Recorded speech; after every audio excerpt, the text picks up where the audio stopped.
works. Yeah. That's nice. Yeah. All right, ready? Yep. 1, 2, 3. Danny Crisostomo, how you doing? Good, brother. How you doing? I'm chilling, man. I'm chilling. Thanks for coming in. Nah, thanks for having me. I know season kicked off and preseason now, right? Yep. Preseason, few weeks in already, and season's right around the corner. I think we have like 2 weeks till our first game. So it'll be good. How many? What's your 5th year now as a pro? 6th year? Fifth? Yeah, Fifth year. fifth. I did 2 years or 4 years overall in USL, and then up and down obviously MLS, and then now first year completely with MLS. So has the off season priority changed for you in terms of, is it like rest, recover, relax the mind a little bit? Obviously, like I take like the first week and a half after season to just do whatever I want, hang out with friends, just focus on not anything else but soccer. You definitely need that mental break, otherwise you overwhelm yourself. But then right after that, like my body is asking for the exercise, for the gym, for the runs that they give us and all that. So after that, I grind out our program that we usually have, and yeah, that's it. And then just come right back into season. Yeah, it's hard to shut it off. I was talking to Matt Sheldon, and he was telling me that, you take your foot off the gas because it's pedal to the metal the entire season. Take your foot off the gas for a week, and you feel like you're falling behind. Who's working harder than me? What am I going to be looking like on the first day back? So it's just like, do you feel that constant pressure? Yeah, I mean, obviously it's like everyone at the end of the day, we're all teammates and stuff, but it's competitive. You know, if you don't come back sharp and somebody else comes in your position, comes back more fit, more sharp, it costs you. And it definitely gets inside your head because after a week and a half, like my body feels like, all right, you need to get back into it. Like that's enough having fun and stuff. Obviously, you're less serious, you can still go out and eat with friends, have more leeway in that sense. But overall, yeah, it's like straight back into it. And eventually you end up missing it. Like you're just bored at home. Like you just go do your workout and then you're at home. You're not really doing much. So it feels good to be back. Well, you're 5 years as a pro now. Had a pretty good college career as well. But take me through some of those earlier years for you and to give me a little bit of context that I need to understand who Danny Crisostomo is. I'm the youngest of 3 brothers. They're 8 and 7 years older than me. My parents are both born and raised from Peru. So soccer was the sport in our house, ever since we were little. We'd watch it all the time. My dad would make us play all the time, and he understood that I can play a little bit. I actually loved the game, so he dedicated a lot of time to training me with my brothers. He'd take me out, and he would literally just tell my brothers to kick the crap out of me, so I could get used to that physicality. But he did spend a lot of time on me. He'd come back from his 2 jobs and take me out to the park for at least an hour. Then, keep playing different club teams, different experiences. Family always going crazy on the sideline, how every soccer player can imagine. And then, it just grew into something that I truly wanted to do. And I made that pretty clear to him that it was something that was important to me. I didn't want him to feel that he was forcing me to play, because people end up like that. Soccer's not for everybody, and that's completely fine. Some people play for different reasons. But I was pretty clear on the fact that I wanted to do it for a living and wanted to do it like for as long as possible. You're a kid wanting to live the dream. Yeah. And my mom was the education one. So she was strict on me in school. If I didn't get straight A's, she said I wouldn't be able to play soccer, and she was pretty serious on that. My dad was crossing his fingers, like hoping. Yeah, my dad was like, please get straight A's. And to be fair, like my mom helped me a lot, like in school. She'd come home after her jobs, and then she would scan my textbook. She'd scan it so I could annotate it, because in school you had to return your books. So she'd do that, and she had no idea what she was truly studying. She's from Peru. They don't study the same things that they do over here. English was a second language, and she speaks it perfectly fine, But it was like she would sit there with me for 2 hours every night doing homework, making sure that I'm on top of my stuff. Am I learning it correctly? She would test me. She'd make little quizzes for me. Like, she did everything possible. Obviously, to a certain point, I'm on my own. But yeah, like, she did everything possible to make sure I was good in school. And my dad kind of was about sports. So yeah, that was kind of the dynamic. And obviously, my mom was still a supporter of soccer. But she understood that, at that time, you don't think it's possible to go all the way. / you don't want your son banking on just one thing. Knock on wood, like get hurt, injured, break a leg, whatever. So it was a good balance growing up, and that grew into now.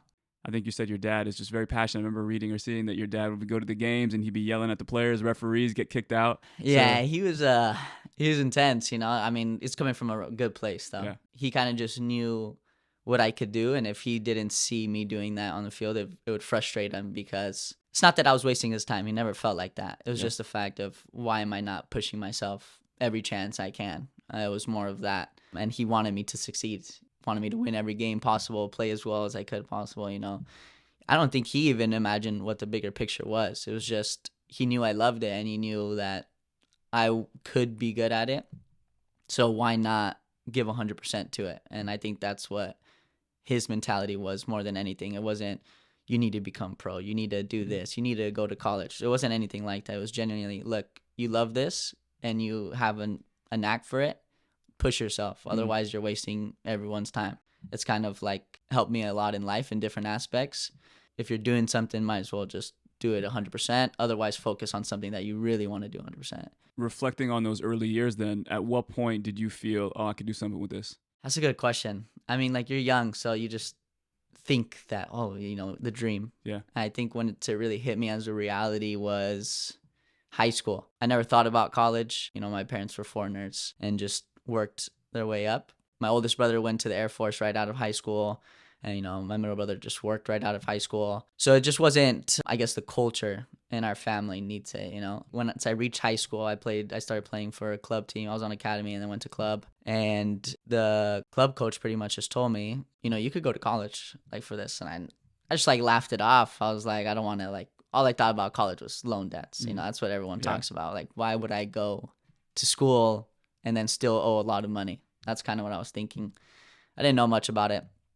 And then he told me, he's like, no, like, if you do well enough, like, they'll give you a scholarship. Like, you don't have to pay for anything. And, I also didn't want to put my family into that situation of making my parents feel bad of like, oh, man, like, we need to put a lot of money into it. And I know they would have. That's the thing. I know they would have done whatever they could possible. But I didn't want that to happen. So my club coach just said, hey, like, Surf Cup's coming up. Do this. Email these coaches, blah, blah, blah. The whole scenario of it. And I did. And, I got interest, like, right away. And I was like, wow, this is, like, really cool. Like, this is how it works. I think they can't even reach out to you freshman year. I think it's sophomore year once you can actually have that contact. And then once I got to my sophomore year, things started getting serious with colleges in terms of offers. I think that's when you can verbally commit. Mm-hmm. I still didn't think about going all the way pro. Yeah. College, free college. Perfect. I get to play soccer still for Division I. Why not? Yeah. Did you feel like that process for you was seamless, or was there some trials there? For the most part, I don't feel like there was any bumps in the road. It was kind of, lucky. I got offered. I know, exactly. I've heard, people have many different experiences. Some people I emailed, for example, just say, you're not really our profile. So I guess those are the things you don't want to hear, but you come to understand you're not everybody's player, and that's fine. I guess the hiccup with UCI, like, I verbally committed, and the coach who brought me in was leaving to Cal State Fullerton. It was Kuntz. Yeah, so I was like, do I go to Cal State Fullerton with him, or do I go to UC Irvine? Do I just stick to where I'm going? So that was kind of, I guess, a little bump in the road. And then once I get to UCI, I guess the thing that was complicated was the scholarship. I just didn't understand, like, what money goes to what's housing, what are these type of, are these loans, are they not loans? I had to do the tax forms, like, from my parents. Like, I had to fill everything out. So those were the confusing routes, just because, I have to go on the website, I have to fill out my information, I have to fill out my college application. It was kind of that whole learning curve. I was kind of figuring it out, / asking other people who their family, I've gone to college, so they kind of already know what's going on. And then once I got there, I thought everything was completely covered. And then I get a bill towards the end of my first quarter, or like on your account, and it sees I'm being charged for my housing. And I was like thrown off because it was a lot of money. Yeah. Dorms are very expensive. Yeah, dorms are very expensive. So we had a different coaching staff my first 2 years compared to my last 2 years. And I just called my coach and I was like, hey, what is this? Why am I being charged? Like, are you guys covering this? I'm confused. And he was like, no. I was like, well, you told me that everything was covered. That means covered. That means I don't owe a penny. So, like, I'm so confused about why this is happening. And she's like, oh, no, we never said that. It was some conversation like that. I don't want to put any, like, words in his mouth, but pretty much he thought he communicated that very clearly to me. And I know what I heard because I would never go to college if I had to pay. Yeah. Like, that was just the truth because, like I explained earlier, I didn't want to do anything with debts and I didn't want to push my parents to pay for anything. So I just told him, I was like, this can't happen. Like, I'm moving out of the dorms. I need you to cover this first quarter if that's possible, but I can't live here. And so that was like the very frustrating part. I ended up moving in with some seniors. I lived on their couch, actually. Oh, shit. Yeah. I mean, it was because everyone had already their roommates, their setup for the year. So I moved out and then had to live on the couch for a whole rest of the year. And then from there, obviously we lived in houses together. It was more easygoing. Yeah. And then so then they up my scholarship in a sense to get that all sorted. So, Yeah. but that first year was a little bumpy. It was a little trial and error. So Yeah, but so I mean, you have George leaving, the guy who recruited you. Then you got Chris Volk, who's the head coach for 2 years. Then you got Yossi coming in. So you have maybe 3 people who have 3 differing opinions on how maybe your position plays, but also too how the team construct is. So was that something you had to navigate as well? Of like, maybe I need to continuously and constantly prove myself to these new voices and new people. yeah, I mean, you first get there and you're so used to playing all the time and being like not the star of your team, but Sure. obviously like an important part of your team. Otherwise, you wouldn't be going to college getting scholarship. And then you get to college, and then there's so many things outside of soccer that affect like you. Are you that coach's type of profile? Do you fit into their philosophy of how they play? Is that how they see the position being played?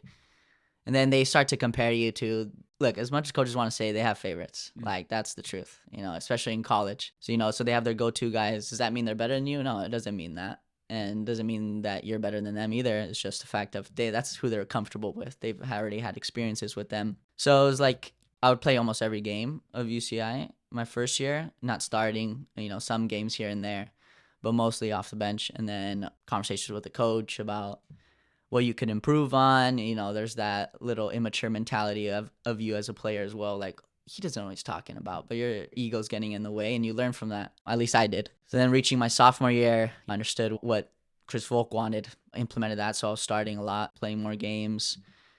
But still, there was hiccups of you're not doing what we want. And I didn't understand exactly, and then he ended up leaving, getting to Yossi, and he required so much more than I expected, and very different style than Volk was. He was so particular in his details and what he wanted, and he literally told me the first day he saw me, "You're too fat to play." He says, "I think you're great, but he says you just need to lose weight." He didn't mean it in a bad way. Sure. He's coming from like a real good place because he wanted me to just be more fit. So he got on me on that and required me to think about the game in so many different ways, and always I'm doing something for a reason. So many things that they don't teach you in club, and I didn't learn my first 2 years. It was more like so tactical awareness in a sense of just how to play my position. Volk, for example, saw me as a 6, and Yossi saw me as an 8, which I feel I can play both. Neither one's correct or wrong. Yeah. It's just they saw me in different ways in their system, and it's kind of you have to understand how to fit into that and blend in with someone else's philosophy because you're not the coach. Yeah. So it's either you do whatever you think is right and not listen to your coach, and then you're just on the bench. Yeah. Which is, it's tough because I feel like you're losing your identity on the field because you have your brothers and your dad like, "Hey, why don't you do this?" Like, you're not playing like yourself. And it's tough because sometimes you feel like that, but you have to understand if like you don't do what the coach wants, like why would he play you? Why would he not play someone who's going to do what he wants on the field? So it's kind of learning the pros and cons of every coach and what they require. And, also having a coach that trusts your ability and your freedom in certain parts of the game. And I feel like Yossi helped me a lot with that. In this part of the field, very strategic, very structured, very disciplined. Intentional. Exactly. Kind of in the build up closer to your goal.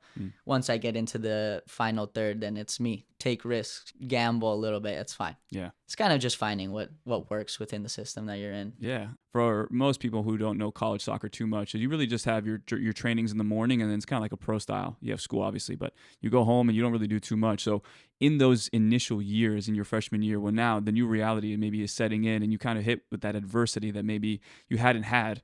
So what were those, I guess, late nights? Was it you talking to your brothers, your dad, and your parents and saying, "Hey, this is not the place for me"? Or were you like, "This is the exact situation that I need to really see what I'm made of"? I think my first year was very hard. Like I said, like I wasn't playing as much as I wanted to be, and like sold on the dream. We really see you coming in and fitting in well with our midfielders and starting, playing a lot. And that wasn't the reality. So that was tough. And it was kind of like, why am I here then? Why not go somewhere where they'll play me? And it's complicated because if you transfer within your conference, you can't play the next season, something like that. There's so many of these like rules and aspects. And okay, now do I want to go through the same thing somewhere else? Because someone else is going to try to sell me the dream too. And what's going to come of it? So, obviously there's conversations with my dad and my brothers, and it's like, it's tough mentally because you think you're doing everything right and I always did work hard, but it wasn't panning out, and it was frustrating me. So I kind of gave myself two options. You know, you're going to back out or you just grind through it. And I chose to grind through it. And it wasn't like a disrespect. It was kind of like, all right, I'm going to prove him wrong. He thinks this. All right, watch. Now I'm going to give him every reason to not bench me, you know, and that's what happened my sophomore year. I did everything that he wanted and more, and incorporated a little my own identity into it, and it paid off. But yeah, there's definitely times where you struggle with the fact of why are things not going how you want them to, because you're so used to doing it like that when you're little. Then all of a sudden reality hits you. You've gone to somewhere bigger, and now you have to do that whole process of what took you your childhood to do again. Mm-hmm. But now you have to do it in a short amount of time. And then you know, that's what happens everywhere. The higher you go, it's the same thing.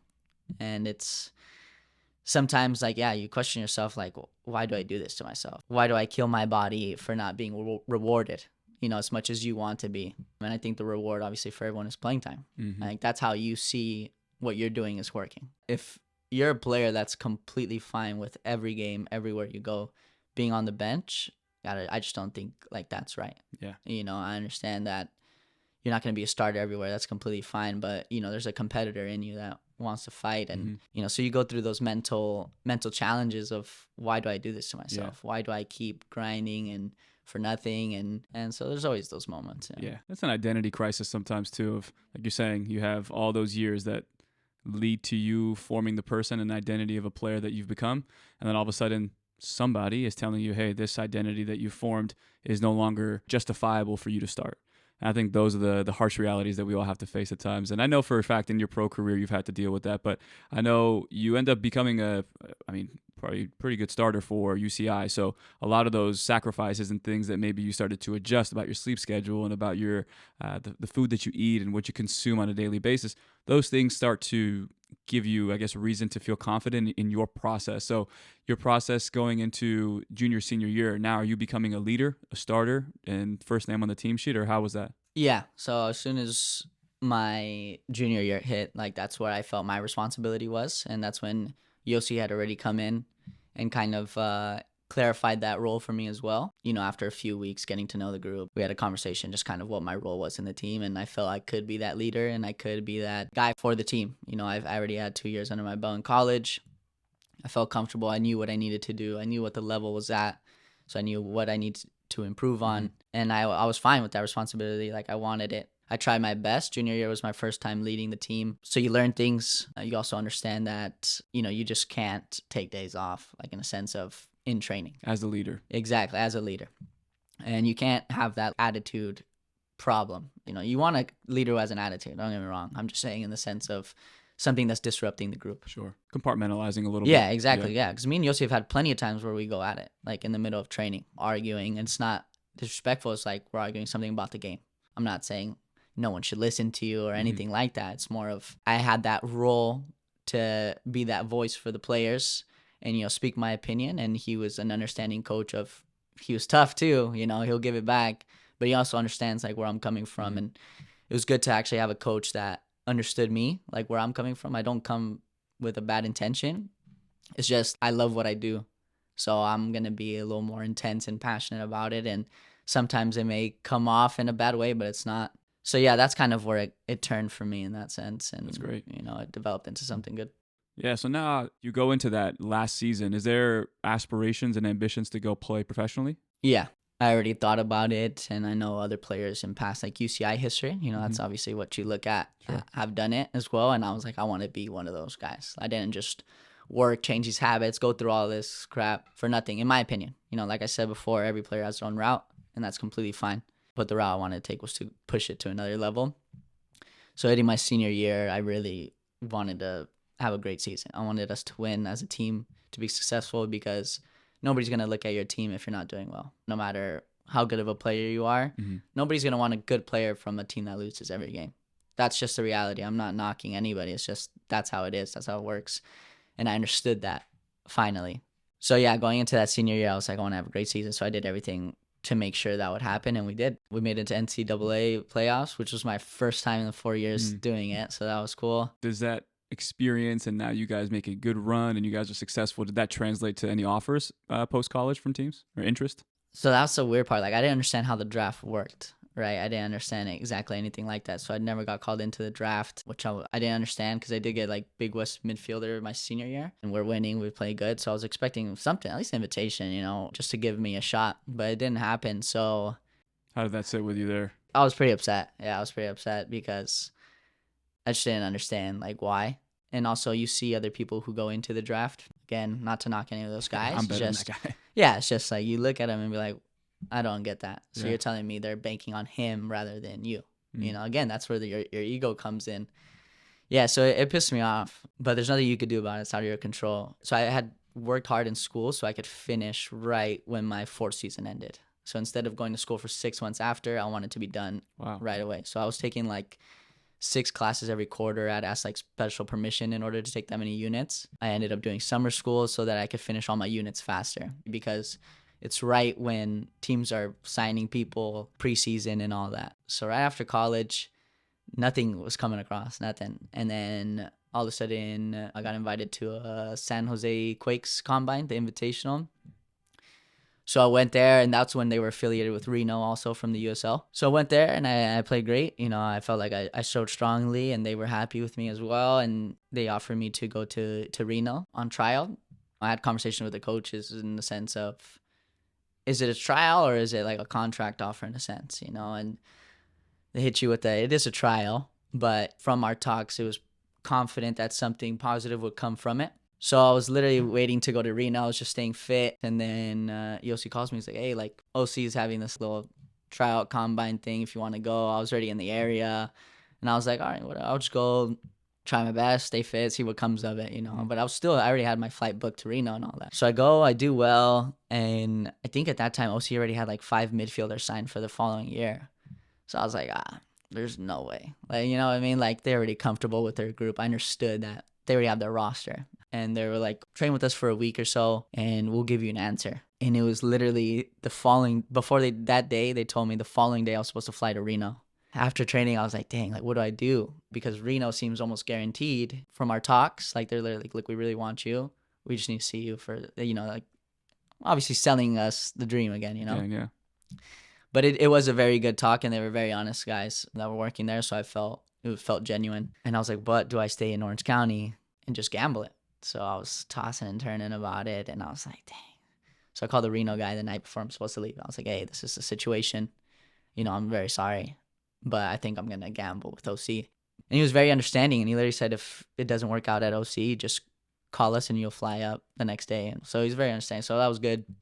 So I stuck it out with OC, and then they told me one day, like after training, pulled in all the guys that were trying out still, and said, yeah, we're going to sign you. And I was like thrilled. I was like ecstatic.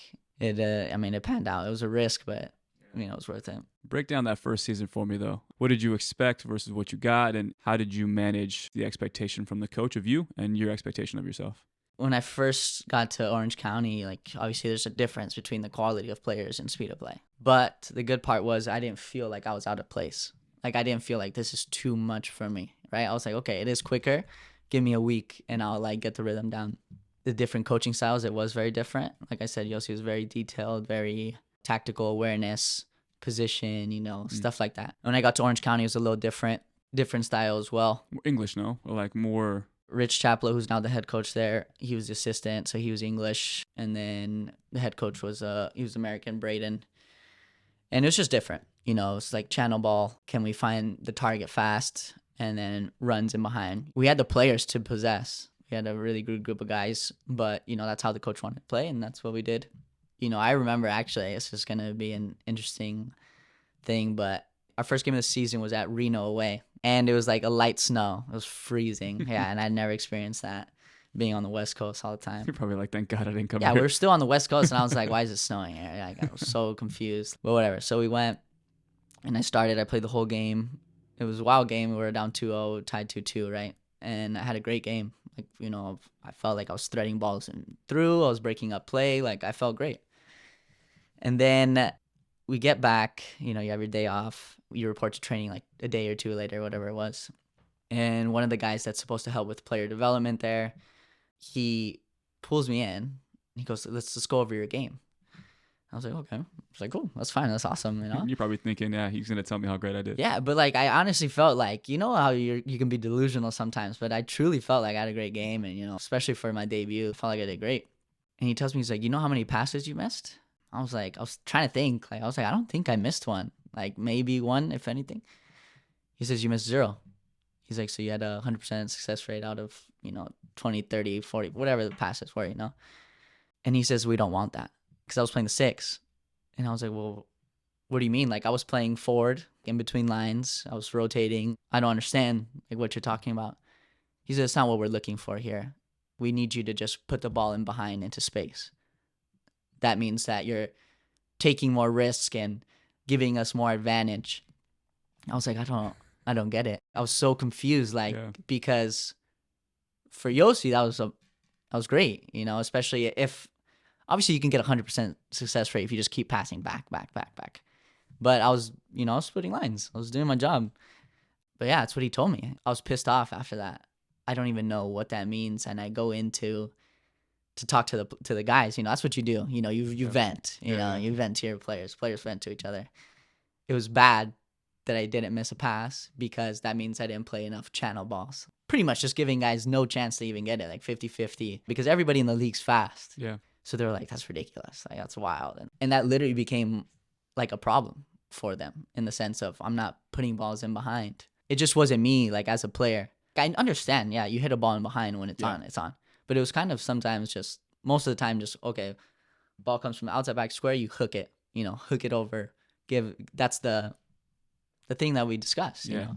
It's not to knock these coaches or anything like that. It's just, I didn't understand it. It's almost like a pattern. They don't really want you to be like Yossi. Maybe he said, yeah, play the 6, but when you get into the 8 position, go ahead or like that attacking side, go ahead and have your own identity and your own flair to it. Here, it's like, don't even think about, if you cross the line, you're getting the ball, you're whipping it to the channels. That's it. That's all you're going to do. So, yeah, exactly. It was just something so foreign to me that I just couldn't wrap my head around. And after every game, they're like, still not enough channel balls, not enough channel balls. Wow. And it's just, okay, like, what do I do? Like, I don't get it. I'm winning balls. I'm splitting lines. They're like, yeah, but these are 5-10 yard passes in between lines. And I was like, but he's like starting to drive now. You know, if you split him, he can drive and dribble. We don't want that. So it was hard. It was very tough. Again, not knocking anybody. No, of course. But it's just like, I didn't understand it. And I didn't agree with that style. So again, like, you go through that whole college thing. It's a different philosophy. What adjustments did you have to make? I mean, I literally just started hitting more balls, try to hit more balls in behind. Family's watching. They're like, what are you doing? Why are you doing that? You know? But it's like, I was starting for the first half of the season, and then all of a sudden I was benched. I tried to have conversations with the head coach, and he was just like, I don't have time. And you know what you're doing wrong. And I was like, I truly don't. I'm trying to have a conversation with you, like a little guidance or something like that. And you're not going to get along with every coach. That's the truth. And I've learned that. You're not going to have a positive experience or anything like that. You know, the players were great. Fans were great. Coaching staff is great and stuff. It's just, you're going to have bumps, and you're going to have people who just don't like you. And that's what I felt, in the sense I tried to change like how I was playing, and it was tough. Got benched. What can I do? Wouldn't have an open conversation. And, you know, same thing. Not enough channel balls. I'm like, I don't understand. Like, we're just losing the ball. Like, a lot of times when we would hit that ball, and, you know, we didn't even do well that first year. I was going to say, if at least you guys were getting the results, maybe it's an easier buy-in from you. Yeah, exactly. Like, it was tough. It was interesting in that way. And then same thing happened second year. Like, I came back, you know, obviously I had first year under my belt. Second year, it was the COVID year. So we did our home opener, started the home opener. And then all of a sudden, hey guys, we're going to take next week off because there's a virus going around. And that turned into so many months, that you can't even imagine, right? And at that time, they shortened the season by a lot of games. I think you only played within your area. Mm-hmm. You play everybody twice, 3 times, or 4 times, something like that, something crazy. And so I was starting all the games. And for the first half of the season, we didn't lose one game. We were in first place. We were rolling. We were beating everybody, tying, if anything, like minimum like 2 games. You know, we're rolling. And I was with the starting squad playing every minute, and then I get benched. Right? Why? I don't know. So that's why I was confused. So I got benched. Again, I'm asking myself the same thing as the first year. Like, what did I do wrong? Like, what am I doing that they don't want now? We were just winning every game. I'm not saying we're winning because of me, but as a coach, you want to keep a winning group together. You want to keep that 11 that's getting the job done, and then yes, you filter in people because you need some depth off the bench for minutes. Like at the end of the game, that makes sense, you know. But I felt healthy. I was fine. I was fit. I was still young, so like my body could take it. And then he benched me, and then we started losing. And I'm not saying it's because of me that we started losing. It's just you could tell that we were flowing together as a group. So I asked the coach, I was like, I don't understand like why I'm not playing. And at this time I had more guts and more attitude, personality. I'm like, hey, like be straight up with me, like what's going on? He's like, well, we're playing better football now. And I was like, well, we're losing. We've lost 4 games in a row now, and still I was on the bench. And we went from first place, and we finished off the whole year not making playoffs. Wow. And that was like so it took a flip like that. And I generally feel there was nothing I could do. From our conversations, it was always something else, you know, something that's like out of the blue. They're like, oh, well, you don't win enough tackles. And I was like, well, what tackles did I miss? You know, stuff like that, or like this stuff and that. You know, I was literally giving them every excuse not to play me. And then, you know, the year ends and you have your end of the year meeting. And it was like a great talk with like the front office of, yes, we want you back. And then you get to off season and then all of a sudden, oh, we're not going to end up sending you the contract. Jeez. Yeah.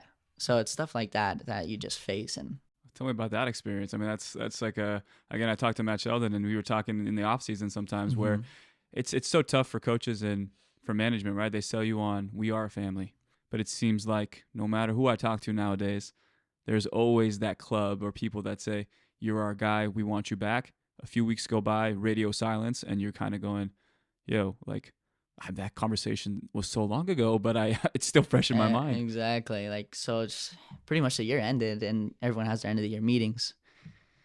So I had my meeting with the coaches. You know, they were all happy with me, except I remember the head coach at the time, who ended up getting fired the following year. He brought up one play that I messed up on out of the whole year, right? Obviously, you mess up on a lot of plays. Don't get me wrong. But all he did was bring up one specific play during our meeting. He was like, you remember that game against blah, blah, blah, when you didn't track him and this happened? That's all he said to me. I was like, you're going to bring up one moment. You know, at that time, like, I was going to speak my mind. Like, I didn't, you know, nothing why am I there? Yeah, I have nothing to lose. Mm-hmm. And I was like, if you're going to bring up one moment out of the whole year, like, that makes no sense to me. Why don't you bring up the fact that we were winning and then we just didn't make playoffs because you started changing, you know, players. You know, I wasn't the only one too. I think it happened to 1 or 2 other guys. And the weird part was I was getting different messages from every coach. Like, I had a great connection with Richard Chaplow, who's the head coach now. He's a great guy.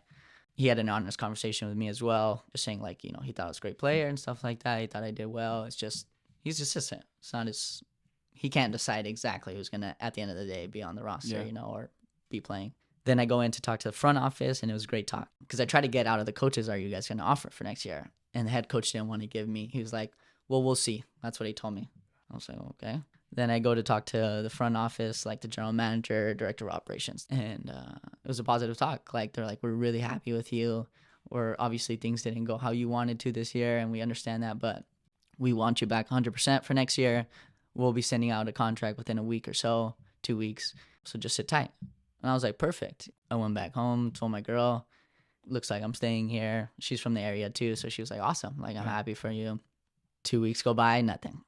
A month goes by, nothing. I get a call one day from the general manager. He's like, hey, are you still living in the apartments? You know, the apartments that they gave us. And I was like, yeah, I'm still living there. Like, I was confused. Like, I was like, am I not supposed to? Like, a lot of guys are. And at that time, they were already having trainings. It was still early in off season, but they had like optional trainings. But I'm out of contract. Like, I'm not going to go get injured and then without a contract, course, you know what I mean? So I took that perspective of understanding, like, my body is my job now. Mm-hmm. So I was like, I'll go, because they were telling me to go, and I was like, I'll go once the contract's signed, you know, just to play it safe. I don't want to get hurt because of some silly thing, you know? So yeah, general manager called me one day, which I was like, he's supposed to call my agent. Like, general manager shouldn't call you straight away, you know, especially about something serious. Mm-hmm. So he's like, yeah, you're still in an apartment. And I was like, yeah. I was like, why? He's like, well, I need you. You have 2 days to move out. That's what he said. Like that, genuinely. He says, you have 2 days to move out. I was like, oh, like I need to move apartments, maybe they're moving housing around. That's what I thought. Because it caught me so off guard. And I was like, oh, like where am I moving to? He's like, no, you need to move out of that whole complex within 2 days. And I was like, is this your way of telling me you're not sending me the contract? Because our conversation was that you were. And you had conversations with my agent as well that you were. He was like, yes, this is my way. Like, you haven't even been going to our trainings. I was like, bro. And I was like, why would I go? Why do you want me to go? Like, you're not paying me to go. Yeah. I don't work for free anymore. Like, no player works for free. And so that was literally the talk. And I said, and this was during prime COVID, right? So at the time, the only place I could move back was with my family. And my grandma was living there, I think she was like 90 at the time. And I was like, well, I need 2 weeks to like quarantine myself so I don't go back home and infect her. You know what I mean? I don't want to even risk it. Like, I honestly haven't been seeing that many people, but I have. And that time you couldn't even test for COVID. Like, you didn't even know if you had it or not. Yeah, it was wild. So I was like, I need 2 weeks minimum, And I was like, honestly, you should call my agent about this. This should be you to my agent to me. That's why I have an agent. He's a middleman. We got in an argument over the phone, and I was just like, well, look, I need 2 weeks because I don't want to get my grandma sick. And he was like, that's just not my problem. So you have 2 days to move out. And I was like, I'll move out in 2 weeks, I told him. So I stayed there for 2 days. That's how it ended. Yeah. Pretty much. It's nothing against the fans or the group, but you do face people like that. Yeah. That's your first. Yeah. That's your first experience with. Exactly. Something like that. Even the wild part of it, they tried to tell me that I couldn't even bring my girlfriend into my apartment. He even called one of my roommates who was kind of a vet in a sense. He was like, oh, make sure Danny doesn't bring his girl, and explain to him why. And he tried to tell me if my girl wants to come, who's my wife at the time now. She's my wife now, but she was my girlfriend at the time. If she goes into your apartment, you guys can only hang out in the living room for an hour, and then you have to go hang out in the pool area. And try to tell me all this stuff. And I was like, yeah, I'm a grown man. Like, I was doing this in college. Like, you're like, nobody can tell me like that. And, and he wasn't telling other guys that. Other guys had their girls living there and stuff, and he knew, but whatever. So it's just stuff like that. Like, you face all these things, and that transpired to what it was. Yeah. So it was rough. At that time, that's where I faced probably like the hardest time in my career for sure. Again, it opens up an opportunity now, as bad as that was, for you to continue your career with Las Vegas Lights. It was a new chapter for LAFC. It was my first year with Las Vegas as well. So kind of transitioning into that now, how long before that conversation you move out, and then now the call comes from Vegas, or was your agent moving behind the scenes, or? Yeah, so it was the COVID off season. So the season had ended shorter, and they were pushing the start date of the next season back. So it was like a very long off season. So me and my girl ended up moving back in with my family, which isn't ideal, but it was just like silence, like radio silence. Obviously, my agent was trying at the time for stuff. Things fell through with USL clubs. We want him, we like him, we're going to send an offer. Okay, we're not going to send an offer. We found someone else. Stuff like a lot of that stuff was happening in the USL. And at that time, I was pretty confident that something would come because I had a great year. I was starting a lot. Obviously, then I was on the bench, but, I felt like I did 2 years, something will come. Yeah. Was it any opportunity you have to sign, you'll go, or was that experience with OC saying, I need to find a club that shares my same view on the position? I did want to join a club that I would want to play for that has a similar playing style. So that's what I was first focused on. But then nothing was coming across the table. So nothing USL. And then all of a sudden, my agent at the time called me and says, I have USL League One offers for you. It's no knock to the league or people in that league. It's just not what I wanted, like, for me. And I wasn't going to go, the USL doesn't pay you much. And USL League, at least when you first start out. And USL League One wasn't going to pay you much either. At that time, I was thinking more literally quitting soccer because 3 months had gone by and I was getting USL League One, and they're telling me, hey, why don't you come over here for $1,000 a month? And I was like, and then I got engaged as well during that COVID off season. So I was like, well, I have my fiance now. Like, am I really going to make her move her life for me to earn what USL only pays you 10 months, I think, out of the year for $10,000 a year? That's just not what I wanted. The reality started hitting for me. And I was like, you know what? I'm just going to call it like raps because I'm not going to go sacrifice. She has her bachelor's. She was getting her master's. She had a good job here. It's not thinking about myself anymore. Yeah, exactly. It's more to it. Like, it's unfair to make my fiance or wife at the time, wife change her life for me to be fair, I'm not gaining anything. I'm going down a league. I'm getting less pay. What's going on? I mean, it's not even pay that's livable, to be fair. At OC, the pay wasn't even livable. Like, I was working a second job during both my years there. Wow. So it's like, why would I do that, to her? So at that point, it hit me of the sense of it's time for me to call it wraps, think about something else. What can I do here? So I hit that part for like a month, literally a month of just thinking I'm literally done playing soccer. And it killed me because, I talked to my wife about it. It was just, I didn't think it was going to end. Like, I didn't go into this off season like, that's it, that's my last year. And she was like, why don't you just sign for League One and enjoy it for a year, and then you can call it wraps so you can end it happily. And I was like, it's still unfair. I didn't want that, and it's still unfair to her. And I know she was sacrificing a lot already. So to make her do that, go away from family for nothing, it just wasn't right. And then all of a sudden, I was training at this place called Hype Training with Josh Hill and Edwin. Josh Hill was like trying to get me places and stuff, not as an agent, just literally as a friend, as a guy that just wanted to help players. I didn't want anything in return. And then all of a sudden, he said, hey, sit tight. Because I told him I was thinking about quitting. He's like, sit tight. Something's going to come your way real soon. He wouldn't say what. He didn't say anything in specific. And then I get the call that LAFC 2 was going to be a thing, or like the affiliation with Vegas. So I got that call and that they were interested, and, they were offering me like something great and a great opportunity, and I was stoked. And then I was even more stoked when I found out we're staying here in LA. So I was like, awesome. Like, this is perfect. Yeah, like, this is great. So everything, like, from being probably at the lowest point mentally for me, it was very hard to going to that from 1 week to the next. Yeah. It was a relief. It felt like a weight off my shoulders.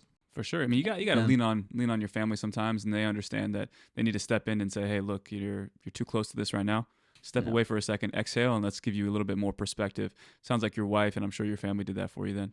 Yeah, my wife was she was super understanding. Like, she understands I love soccer, and it's very hard for a soccer player to play this for so many years and then give it up and then change their whole lifestyle pretty much. So she was excellent. She talked me through a bunch of stuff, was there for me, and it was great to know that she was willing to sacrifice a lot. And I feel like you need that in your partner, especially as a soccer player, because they do sacrifice a lot. They move with you wherever you go. They have to change jobs, start thinking about things. What if you have a baby and stuff? So it was good to have someone there for me that she just understood me, who I was, but it was also very supportive and understanding of whatever I felt was right. It's great first year, though. I know Las Vegas. The travel. I've discussed this a bunch. I know. I'm sure from a player's perspective. I had Steven on last week and we reflected on it. But just having, I don't know, 4-hour bus ride out, 4-hour bus ride out after the game. We didn't win very much. We had Steve Cherundolo, who's now your head coach at LAFC, but we had him, and we lost 23 games. It was, for a lack of a better phrase, a shit show. It was tough. It was rough. But you continue your career. You still have an opportunity to play, and you played considerable amount for us, but then that also leveraged an opportunity where LAFC, the first team, needed players to train, but also at some point, they needed a player to sign. So take me through, I guess, that early starts of the Vegas partnership, and then you transitioned into the first team. Yeah, I mean, I was excited. Like, it was, you're going to have an MLS organization constantly being around you guys going up and down. And I was like, that's awesome. Like, it's all I've ever wanted, and it's just a great opportunity. At that time, Bob Bradley was the head coach, and he came to watch our training, and you're like, dang, that's crazy, Because the LFC was a successful team, successful club. Group of guys were great. Coaching staff was awesome. Steve did a really good job our first year of making sure that, like, everyone's family. It's what he's transpired to everywhere he goes, and anyone you talk to, that's what his kind of philosophy is, you know? And then one weekend, I think it was, I don't know, maybe 10 games into our season with Vegas or something like that. We were actually doing well. I remember we were in like 4th place. We did have a bumpy start. I think we lost like the first like 2-3 games or something like that. But then we kind of went through a pretty good stretch. And then I got the call to go train with the first team one weekend when I was supposed to have a day off. Like, I was supposed to have 2 days off because like the travel kills us. So we needed that, right? So yeah, I remember I was in the apartment, and then I get a text or a call, I think it was maybe, of like, hey, by the way, you're training with LAFC tomorrow morning. I don't know how many days, but no problem. Like, I was like, I don't care about the day off. I'll be there, So I went there, and then I think I trained there for 3 to 5 days or something like that. And then I had a talk with Bob. He was like, we're going to transfer you onto our roster. And I was very confused because I didn't know what that meant. It was very vague. And this happened all within like one day. It was literally right after training. He talked to me. Wow. I'm literally showering. I'm about to go just get my food to leave. And then Will Kuntz, who was the assistant general manager at the time, he pulls me aside. He's like, hey, Danny, like, just want to say congratulations. We're going to offer you this. And I was like shocked. Like, honestly, I think when he told me, it probably seemed like I wasn't excited, but I was just like, wow. I just came to train for a few days. That's because I thought you guys just needed numbers. Then all of a sudden he says, sit tight, give me 30 minutes. Can you just hang out for 30 minutes because we're writing up the contract and stuff like that. An hour, 2 hours, whatever you need. Yeah, bro. I was like, I don't care. Dude. I was like, I'll be right here. And then literally that day I'm signing the contract, doing the physicals, had to go to the doctors for the physical. I was doing everything within like, a little time frame. And then it was so much to even take in. Mm-hmm. You're taking your photos in the jersey right away. It was wild. I remember calling my wife. You're not going to believe like what just happened. Because like she was so positive about it. She was like, when you're going to go train, she's like, oh my God, like what if they sign you and this and that? And I was like, I'm not even thinking about that. I'm just focused on just training well and, like enjoying that experience. So then I called her. I was like, you're not going to believe it. She was like, shut up. Like, she was like, shut up. I think she was in the middle of her work day. And I call her and she just starts crying when I told her the news. Like she was just like so happy and proud of me. She's with you the whole time too, right? Like yeah, she's been with me through thick and thin. Whatever you're feeling emotionally, she probably is obviously helping you, but also she's carrying that weight as well. Yeah, she's gone through the slumps with me, the highs. So she's experienced it all. So it's kind of she's been on that journey too with me, and she was happy that it paid off. Not paid off, but in the way that I've achieved what I wanted to now. That's kind of how it all happened. And from one day to the next, a lot of stuff changed. So it was great. I think it sucked for us at Vegas because we were like, oh, crap, we just lost probably our best player. And that was a little bit of a shock to us. But again, how Steve ran things, I think, although we were losing, I felt like we were all very close. And we were, as Enrique said, we're suffering together. And there you go, moving to the first team. And I know there was a moment where you shared with your family, your parents, where you took them out to dinner. Just kind of talk to me about how special that was. I was literally just going to call them and tell them the good news. But my wife was like, no.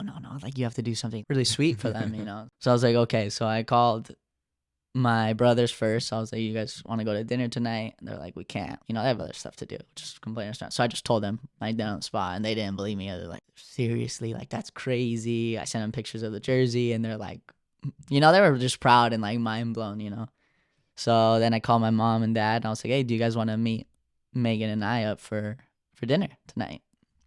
They're like, yeah, that sounds awesome. Parents always excited to see you again. So we went to dinner and I brought a little gift bag and I put my jersey in there with my last name. Had my number and all that, the LAFC jersey. And then we get there, hug, and I was like, hey, I got you guys a present, like a little something, just playing it casual. My mom opens it. And she sees the jersey and she couldn't believe it, right? But my dad was still confused. He thought I was just giving him a Vegas jersey.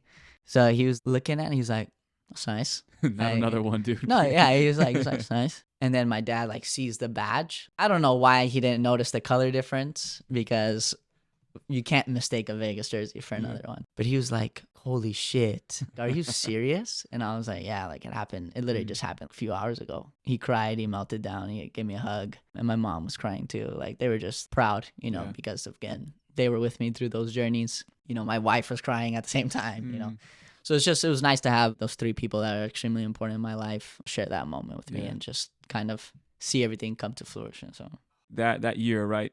I don't know. Every time there's a new opportunity and you step up a level, there's a little bit of that imposter syndrome. Did you have any of that? Not really. I kind of just was thrilled to be there, man. I was thrilled to be there and I wanted to work hard and, get the rhythm of it all. And it's still kind of hitting you at the same time. You're like, dang, it's crazy. It's my life now and stuff. And you go through little bumps in the road. My option was denied, even though I thought it was going to be picked up. Then I was back with Vegas. And then I got brought up again last year during the championship season. So it was great. It was a bunch of highs and lows. It was awesome. And then now it was just a great feeling of coming into this season fully with them. So it was a great experience. Yeah, I kind of want to go back real quick to that first year with LAFC and describe to me, because I know you got your first minutes, which, shit, man, if it was planned, I'm sure you would have said great. Atlanta United in their stadium. Yeah. What was that like playing in front of 70,000 people? Yeah, it was a lot of people. I'm not sure how much, but it can fit a lot of people. You're warming up, people get their name called. You're like, you turn, you're like, oh shit, okay, not me, whatever, keep warming up, whatever. And then all of a sudden they were like, Danny, you're going in. I think I was nervous in a great way. You know, I wasn't like scared to mess up. I was just like, awesome, like this is gonna be great. Full circle. Yeah, exactly, full circle. Like this is awesome. I actually had some friends come out to that game that live by there, so that was nice. And we've known them since I was little. It was like an unreal experience. You know, it was definitely something I won't forget. I think actually during that game, my wife, she bought a frame for my jersey before I even got off the field. Oh my goodness. She was like, yeah. And then she texted me. She was like freaking out, like, oh my god, like, you made your debut, congratulations. She's like, save that jersey because we're hanging it up. And like, so it was just like a great experience to see that, my first minutes, and it was awesome. Now you get a taste, and then yeah, exactly. I don't know how many games later, but then you make your first start with LAFC against Austin. Yeah, another amazing stadium, by the way. It was awesome. It's probably copy and paste of LAFC. It looks like. Yeah. But how was that? Did your family go to that game? No. I mean. Okay. It was just, I mean, it's too far. Sure. You know what I mean, yeah. But yeah, it was away in Austin, so I knew I was getting a start, and I was excited. A little nervous, but it was great. We won that game, so it was a great experience. It was a battle. Now I've started, you know, it's not saying it's going to be a regular thing, but it was great that I got to experience that. Anything changed with your preparation going into that game? No, I didn't want to change anything. Same. I was very adamant on that. I didn't want to overreact about the scenario, so I just wanted to keep how I do my things. Chill, relax, cup of coffee, like, yeah, just kind of keep it as normal as possible so that my brain thinks, you know, this is just another game and you've been here before. Just do your thing. You know? That's great, man. I think that's a lot of people can get caught up with something new. They want to try something new and create a new identity because of the new opportunity. Well, look, you go from nothing to something, and then now you're probably thinking, okay, I've created a little bit of momentum coming into that first season with Steve. Your option, you said, gets denied. Yeah. Was that a shock to you based on what was happening? Yeah, so it was like season had just ended. I got a new agent now who I still work with today. Was having conversations and stuff, and you know, everything was looking positive. It was obviously no guarantees because that's soccer, no guarantees for sure. I just go into my meeting with Bob Bradley and the other coaching staff in the year meeting, and you know, I just thought it was gonna be, you know, we thought you did this good, this bad, this what you can improve. And I think, honestly, at that time already, you know, there was soccer players know things before everyone else, but there was obviously talk that he might be leaving. It wasn't official yet or anything like that, but there was obviously conversations. And then I just step into that meeting, and then he just tells me, like, oh, we're not picking up your option. Wow. Like that, like a high to a low real quick. And I was just shocked. Actually, 2 days before that, because we thought we were staying, my wife and I had just moved into our first apartment together, like alone in Seal Beach, because we thought I was going to stay here again. I was obviously sad, because I thought I did really well. I played a lot of the games when I came in, and obviously plenty of stuff for me to work on, but I joined mid-season, you know, like I was still getting the rhythm of everybody and of the game, of understanding, and, you know, it is what it is, and it sucked. And then from there, like you said, like, who's the head coach of LAFC? Because then 2 days after that, I think we found out that Bob was leaving. So it was also like, okay, like, why did he have that conversation with us? But, you know, whatever, the logistics aren't up to us. And yeah, it was kind of, okay, do I move around? Because I think my wife as well was just about to finish her master's, but she needed to stay at the job that she was, you know, to accumulate certain hours. So, it was, you know, you think about more than just yourself. Like, again, we're a team now, so I have to think about both of us. So I was like, okay, do I move to another USL? Is Vegas going to be a thing with LAFC again? So once we got that confirmation, I think that's what we decided to do. You know, give my wife time to finish her master's. It's still a great chance for me to prove myself again, which I didn't mind doing.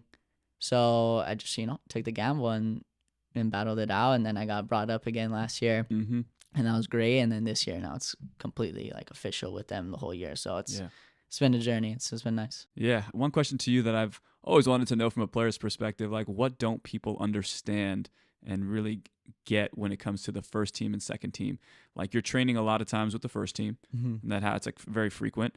And then you were our captain for Vegas. So I think for myself, Steven, and Enrique, it was difficult to, like, oh, how's Danny going to manage being a captain, maybe not being as familiar with some of these players because he's always with the first team. So how did you, I guess, manage your almost not bottom at LAFC, but like you're not in the top 18? Then you come to us, and then you are our guy, our leader, our voice, the guy who galvanizes the team. So how was that managed? I remember it was very tough at the beginning because at least my first year with Vegas, I was complete with Vegas, and then I was complete with LAFC. You know, that's how it was. I knew I was going to preseason with LAFC the whole preseason, so I did that. And then I was training with them probably, 90% of like the year. But I play every game with Vegas.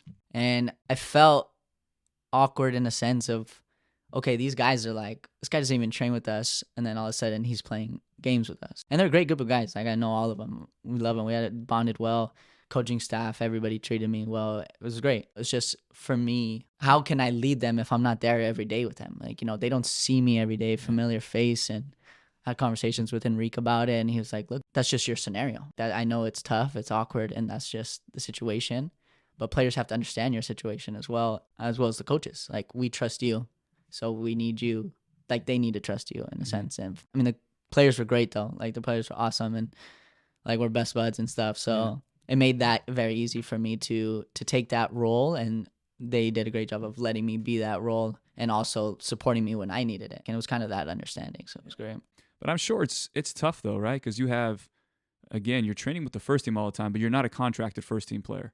So like that in itself is a little bit of a tease. Yeah, it was like, damn. It was an interesting dynamic. Like you said, like I was with them every day. So you do feel like you belong with the team. And then, you know, I get brought up on the loans and stuff. And, you know, I'm with them every training. I was with them all the way till training with them in the MLS Cup final, like all the whole stretch, the whole time, you know. So it was just awkward because the players felt like I belonged as well, coaches and stuff. It's just on paper, like, I guess you're not officially. Like, the loans do make me a part of the team, don't get me wrong. But it's like, you know, where am I? It's like a little gray area. It was easier to manage just because, you know, the coaching staff with Steve, Ante, Mark, all of them, Oka, they did a good job of, they are all similar in the sense of they want everyone to feel like family. And the players are the same way as well. So that made it easier. For example, you know, they always wanted me to be there with the team in the locker room, in the talks, conversations, train through the playoffs, and enjoy the championship with them as well, because they understand that I was a part of the group.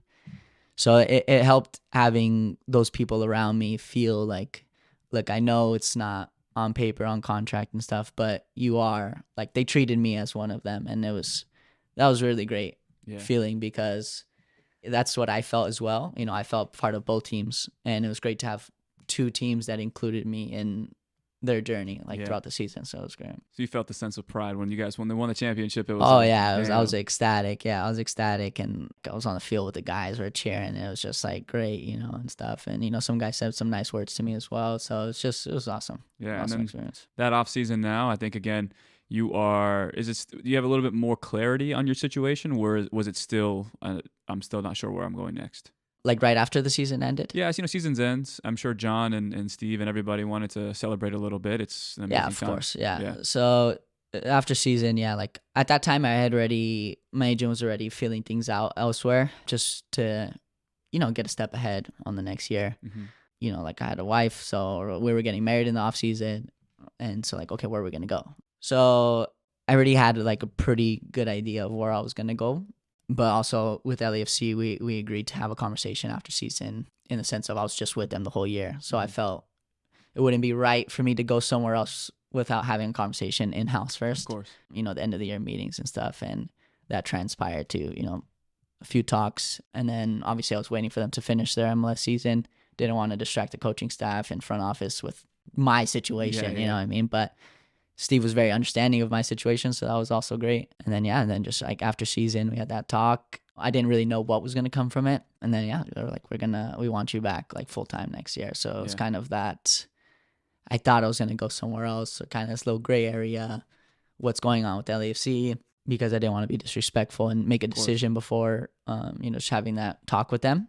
Which is very hard, by the way. I feel like when you're in that gray area, you almost feel like I need to take control of my own life. I can't just be sitting here waiting for a phone call. Exactly. And I'm sure your wife, and it was probably in your ear as well, like, look, be patient. Be patient. My wife, she was kind of like, all right, what's going on? Like, what's going on? And I was trying to tell her to be patient because, the rules she just, she loves to know stuff, women just love stability, and that's complete. I mean, everyone does, but women more in general like to know what's going on, at least for my wife's case, she does, And so she said, what's going on, this and that. And I was like, look, like, I don't know yet. These are the options. Like, I've talked to her about every option pretty clearly. and we had decided what was best for us already. We just needed that wait with LAFC, and it's not always easy on the other teams that are waiting on your answer. But to be fair, there were great clubs that were very understanding. Mm-hmm. They were very understanding, very professional, and with me the whole way. I ended up obviously staying with LAFC, and they completely understood that, and we ended on really great terms. And so it was good to at least have those people that I was dealing with be professional about the whole situation. So that helped a lot. Yeah. That's great. Full circle now. You're a married man. You are still living in your hometown or here in Los Angeles. Your family's still close by. What is your goal for this season? Just to get as many minutes as possible. I want the team to be successful, most importantly. But my job is now the past 2 years I was 50-50, and now I'm 100% with the team. So now I have actually that sense of like, okay, now I'm officially here. Yeah. So it's a little different. So kind of just work on what Steve needs me to work on.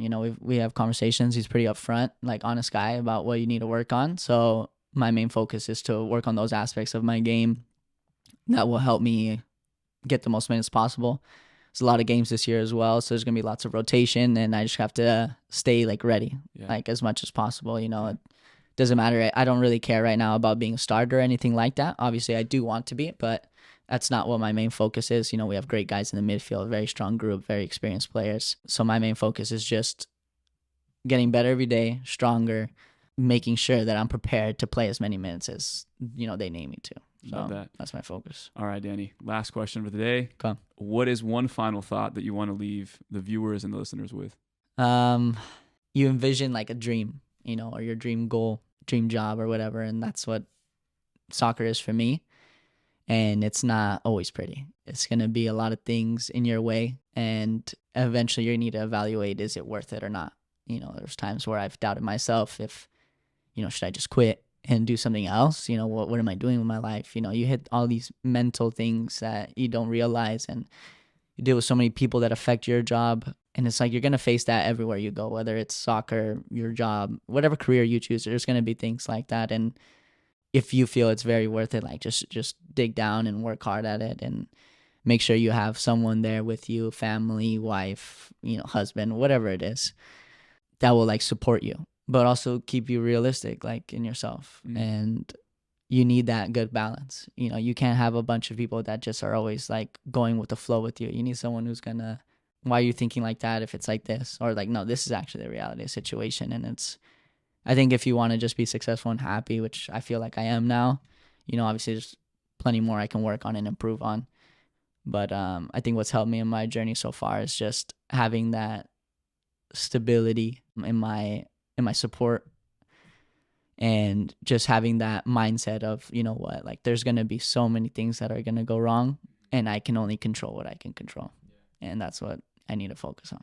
Amen, man. I think to that point, I think a lot of people lean on others in a good sense, in the way of when they need that support, they get it from those people. But also too, people want to support people who want it more than I want it for you. Yeah. So continue to push forward, but at the same time, too, like you said, have that hunger, have a process, and once you have that process, slowly start to chip away at it and try to, I guess, optimize, refine it. And then once you kind of have that finished piece, which will never be finished, but every time you step on the field, you should be as close to the finished product as possible. Exactly. So Danny, I appreciate you coming on, man, and hopefully this season is nothing but success, and hopefully another championship. Thank you, man. Appreciate it. All right, Danny, take care. Take care.